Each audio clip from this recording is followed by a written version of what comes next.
Video games. Some would say they're the greatest things that have ever happened to society, but others would say that they're destroying our youth's minds. Starting from the first ever game of Pong to exploring the universe from your living room in virtual reality, the discussion over whether or not video games are bad for us will most likely never end. So I asked the question to find out for myself, how do video games affect the chemistry of the brain?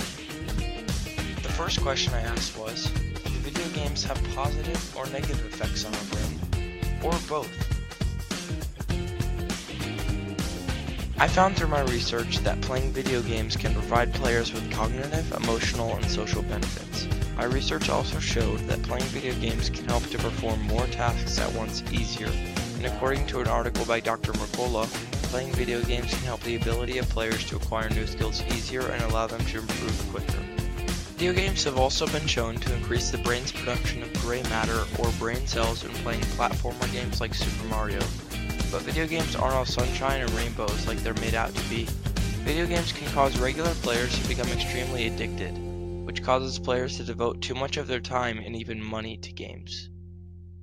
This can also cause problems with family and school lives for addicted gamers.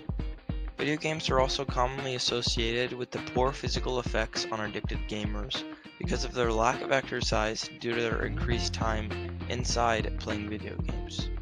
The second question I asked was, how do different types of video games affect our brains in different ways? NPR.org compared the effects of action video games and puzzle video games on the brain. Their research showed that action video games shrunk the hippocampus, which controls spatial navigation, stress regulation, and memory, while puzzle games had the exact opposite effect and was shown to increase the growth of gray matter in the hippocampus.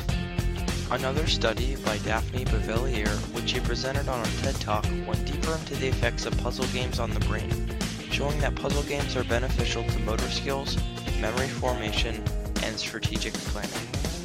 She even found that the original puzzle game Tetris could help reverse the symptoms of PTSD, which is a common mental health problem as a result from going to war.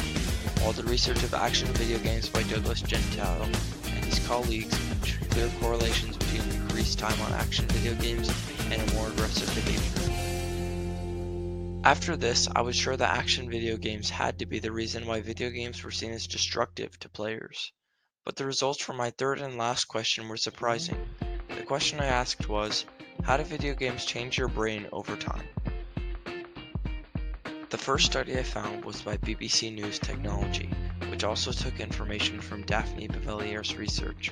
But this study also showed that playing action video games required the players to switch the points of their attention constantly, which in turn helped to increase the visual ability of the player. Professor Gasly also designed a game called Neuro Racer, which was designed for older players in order to be more mentally active. It was a fast-paced game that consisted of players steering a car while performing other various tasks, and after playing this game regularly, the older players' brains had started to become more efficient than the younger players. As an answer to the question, a Time article had stated that although there are changes to the brain from video games, these changes are not permanent.